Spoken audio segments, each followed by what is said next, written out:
Hello friends, welcome to our channel let's nurture our minds. खुशी यानी कि happiness कौन नहीं चाहता। सब चाहते हैं कि वो खुश रहें, लेकिन आज के टाइम में इस स्ट्रेस भरी लाइफ में खुशी ढूंढना थोड़ा सा मुश्किल हो जाता है। तो मेरे से पूछा जाता है कि आप कैसे खुश रहते हो। मेरा सिर्फ एक छोटा सा फंडा है कि बिंदास रहना चाहिए। चिंता करने की कोई बात नहीं होती, ना आज कोई चिंता करने की बात है, ना कल कोई चिंता करने की बात है। सिर्फ बात इतनी सी है कि अगर आपके हाथ में है तो आप कोशिश कर लो, कोशिश करना कभी मत छोड़ो, बाकी फिर देखा जाएगा जो होगा। तो आज मैं कुछ एक साइंटिफिकली प्रूवन जो हैप्पीनेस फॉर्मूलाज आप कह सकते हैं, खुश रहने के फॉर्मूला कह सकते हैं, वो आपके साथ शेयर करूंगी जो मैं अपनी लाइफ में अपनाती हूँ। अगर हैप्पीनेस की बात करते हैं तो आपको हजारों चीज मिल जाएंगी। आपको ये लगेगा कि ये मेरे पास हो तो मैं खुश रहूंगा, ये मेरे पास हो तो मैं खुश रहूंगा, मुझे ये मिल जाए तो मैं खुश रहूंगा। हजारों चीजें हैं, हजारों तरीके भी आपको बता दिए जाएंगे खुश रहने के। लेकिन वो जितने भी तरीके होंगे या वो जितने भी आपने सोचा है कि ये मिलने से मैं खुश हो जाऊंगा, वो कंडीशनल होते हैं। वो एक कंडीशन हो गई कि आपको अगर वो मिला तो आप खुश हैं, नहीं मिला तो आप दुखी हैं। और जब वो आपको मिल जाता है उसके बाद उसकी इंपॉर्टेंस कम हो जाती है, फिर आपके लिए कोई और नई कंडीशन आ जाएगी। तो कंडीशनल हैप्पीनेस जो है वो सस्टेनेबल नहीं होती है। मैं जो बात करूंगी वो हैप्पीनेस है, अगर आप इनको अपनाते हैं तो ये सस्टेनेबल हैप्पीनेस है। हमेशा खुश रहने वाली टिप्स हैं, इनको अपनाना चाहिए और खुशी को पाना चाहिए। और ये साइंटिफिकली प्रूवन है, काफी रिसर्च में ये बात सामने आई है कि अगर इन टिप्स को अपनाते हैं तो हम वाकई में बहुत खुश रह सकते हैं। छोटी छोटी चीजें हैं जिनको हम अपनी लाइफ में इग्नोर कर देते हैं, जिनकी तरफ ध्यान नहीं देते हैं, और वही कारण बन जाती है कि हम खुश नहीं रह पाते हैं। सबसे पहली चीज है लर्न टू से थैंक यू। ये तो छोटे बच्चों को आजकल केजी में भी जब बच्चा जाता है ना, उसको सिखाते हैं say thank you, these are golden words. और बड़े होके हम इन गोल्डन वर्ड्स को भूल जाते हैं। तो सबसे पहली चीज है से थैंक यू। उसके लिए थैंक यू बोलने के बहाने ढूंढने चाहिए। और अगर आप ऐसा नहीं कर सकते तो भगवान को ही थैंक यू बोलो। सुबह शाम उठते हैं जब, तो thanks for the new day, क्योंकि आप अगला दिन देखने के लिए जागे हैं, आपके आसपास सब कुछ ठीक ठाक है, तो भगवान को थैंक यू बोलो। थैंक यू बोलना बहुत जरूरी है, ये आपके मन की शांति के लिए। और जब मन शांत होता है तभी स्ट्रेस दूर होता है। अब बात आती है कि प्रॉब्लम्स तो बहुत हैं, सिर्फ थैंक यू बोलने से तो काम नहीं चलेगा। तब एक एक करके प्रॉब्लम को सॉल्व करें। प्रॉब्लम नहीं होती है, एक्चुअली काम होते हैं जो हम कर नहीं पाते तो हमें प्रॉब्लम लगने लगती है। तो एक एक को करके उसको सॉल्व करने की कोशिश करें, वन एट अ टाइम। एक एक करके जब निपटाएंगे तो एंजाइटी नहीं होगी।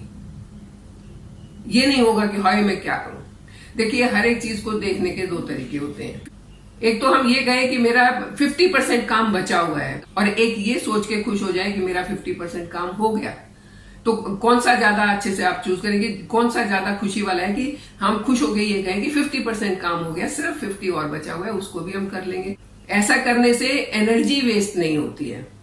अगर आप बहुत सारे काम एक साथ ले लेंगे तो एनर्जी ज्यादा लगेगी, उसका प्रोडक्ट और आउटकम कम आएगा। तो एक एक करके करने से एनर्जी कम लगेगी, आउटपुट ज्यादा आएगा। तीसरी चीज जो आमतौर पर हम ही करते हैं कि हम किसी भी चीज को अपने मन में रख के बैठ जाते हैं। अगर हमें कोई चीज किसी की अच्छी नहीं लग रही है तो मन में रख ली, अगर हमें कोई काम अच्छा नहीं लग रहा है तो मन में रख लिया, और वो मन में पाइल अप होते रहते हैं। हमारे जो एक स्ट्रेस हार्मोन है उसको बढ़ाते रहते हैं, क्योंकि डिस्कस करने से प्रॉब्लम जल्दी सॉल्व होती है। घर में भी दो लोग होते हैं, अगर उनका आपस में कुछ मनमुटाव चल रहा है और दोनों मन में लेके बैठ जाते हैं तो ईगो टकरानी शुरू हो जाती है, ईगो बीच में आ जाती है और कभी भी सॉल्यूशन नहीं निकल सकता। तो मन में ना रख के चीजों को डिस्कस करो ताकि उनका सॉल्यूशन निकले और आप आगे बढ़े। अदरवाइज ये चीजें आपके दिमाग के अलग अलग हिस्सों में घुस के बैठी रहेंगी और आपस में टकराती बात करती रहेंगी। आप मुंह से कुछ नहीं बोल रहे, लेकिन ये चीजें, ये जो परेशानी है जो आपने डिस्कस नहीं करी है, वो दिमाग में आपस में वार्तालाप करती रहेंगी। नेक्स्ट टाइम मैं ये कर दूंगा, नेक्स्ट टाइम ये करूंगा, उसने मेरे साथ ये कर दी। ये चीजें आपके दिमाग में वार्तालाप करती रहेंगी, जो कि बहुत ज्यादा परेशानी का कारण बन सकती है। नेक्स्ट है टच एंड एम्बैरेस। हम अपने बच्चे को हग करते हैं, हम अपने दोस्तों से हाथ मिलाते हैं, तो ये एक जेस्चर है जो हमें खुशी देता है। इसी तरीके से घर में अगर बड़े बुजुर्ग हैं, पेरेंट्स हैं, तो उनके पास बैठे उन्हें टच करें, उनके हाथ में, इतने में ही वो खुश हो जाते हैं। और इससे आपका भी हैप्पी हार्मोन बढ़ेगा और उनका भी बढ़ेगा, क्योंकि इससे दोनों मेंटल एंड फिजिकल दोनों स्ट्रेंथ मिलती है। दिमाग में एकदम आता है हाँ हमारे साथ कोई है, हमारे साथ कोई सबसे इंपॉर्टेंट चीज जो हमें अपनी लाइफ में अपनानी है, that is learn learn and learn. मतलब हमें एक जगह कहीं भी स्टैग्नेंट नहीं हो जाना है, हर दम हर रोज कुछ नई चीज सीखने के लिए तैयार रहना चाहिए। बस हमने इतना कर लिया, अब और आगे क्या करना है, बस अब तो हमारी उम्र होगी और आगे क्या करना है, ये चीजें जब दिमाग में आने लगती हैं तो दिमाग में नेगेटिव फीलिंग आने लगती हैं, जो कि खुशी नहीं देके थोड़ा सा कष्ट देती हैं। जितना आप सीखेंगे, जितना आप लर्न करने की कोशिश करेंगे, किताबें पढ़ने की कोशिश करेंगे, उतना आप खुश रह पाएंगे।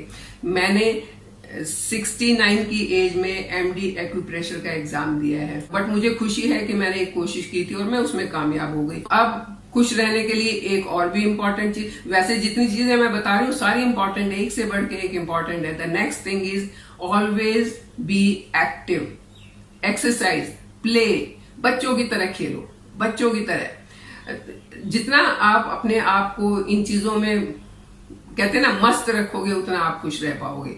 वॉक करो, अगर आप कर सकते हो साइकिलिंग करो। फिजिकली एक्टिव रहना बहुत जरूरी है। उससे क्या होगा, जब आप फिजिकली एक्टिव होते हैं तो आपकी बॉडी जो ये स्ट्रक्चर है ये थोड़ा थकता है, और ये थकान भी एक तरह का स्ट्रेस होती है। और उस एक्सरसाइज के बाद जब आप रेस्ट करते हो, जब आप बैठते हो, तो आपकी बॉडी को एक खुशी होती है, एक रेस्ट मिलता है, और वो जब रेस्ट मिलता है तो उससे हैप्पी हार्मोन रिलीज होते हैं। आपको कहीं पहलवानी करने नहीं जाना है, कहीं मैराथन दौड़ने नहीं जाना है, लेकिन अगर अपने आप को फिट रखना है तो एक्टिव रखना बहुत जरूरी है। एक्सरसाइज एंड वॉक करना बहुत जरूरी है। ये दोनों ही चीजें पेन किलर का काम करती हैं। अपनी डाइट की तरफ ध्यान दें। डाइट में घर का बना खाना इज द बेस्ट। ज्यादा तला हुआ नहीं हो, ज्यादा तीखे मसाले वाला नहीं हो, सादा खाना अगर खाएं तो आपका गट हेल्थ अच्छी रहती है, मेटाबॉलिज्म अच्छा रहता है, बॉडी के अंदर एक चुस्ती स्फूर्ति बनी रहती है, और आप हमेशा एक्टिव रहते हो। सोना ये भी बहुत जरूरी है। आपकी अगर नींद अच्छी है, 6 से 8 घंटे की अच्छी साउंड स्लीप आप लेते हैं, तो सुबह आपकी बॉडी एकदम रेडी मिलती है अगले दिन के लिए, प्रिपेयर होके मिलती है। क्योंकि जब आप सो रहे थे तो आपके सारे जो इंटरनल ऑर्गन्स हैं हल्की सी रेस्टिंग पोजीशन में थे और अपने आप को हील अप कर रहे थे, और नेक्स्ट डे के लिए वो फिट एंड फाइन हो जाते हैं। तो नींद लेना बहुत जरूरी है, और उसके लिए जरूरी है कि आप अपना सोने और उठने का टाइम फिक्स करें। क्योंकि अगर नींद में डिस्टर्बेंस हुई तो आपका स्ट्रेस हार्मोन रिलीज होना शुरू हो जाता है, और स्ट्रेस हार्मोन तो फिर स्ट्रेस का कारण बनता है। तो अच्छी नींद लेना, साउंड स्लीप लेना, और बिना डिस्टरबेंस की स्लीप लेना, नींद लेना बहुत जरूरी है। एंड फाइनली जो मैं भी करती हूँ कि हमेशा कुछ अच्छे की उम्मीद रखें। ये कभी मन में नहीं सोचे कि गलत हो गया तो क्या करेंगे। हमेशा ये, अगर आप कोई काम भी करते हैं तो आप उसमें एक अपने अंदर एक उम्मीद के साथ उस काम को करें कि हाँ ये ठीक ही होगा, ये अच्छा ही होगा। अपनी एक्सपेक्टेशंस को पॉजिटिव रखें।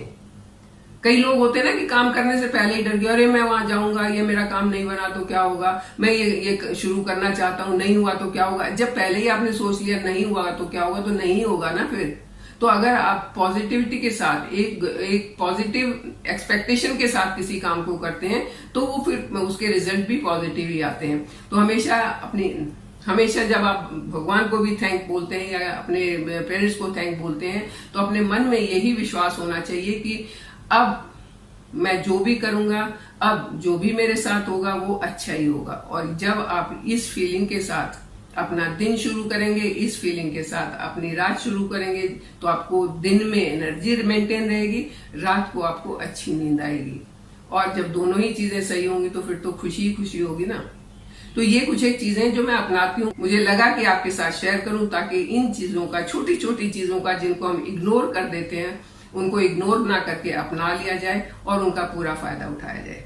आप खुश रहिए, हेल्दी रहिए, मेरे साथ बने रहिए, चैनल को सब्सक्राइब कीजिए। Thank you.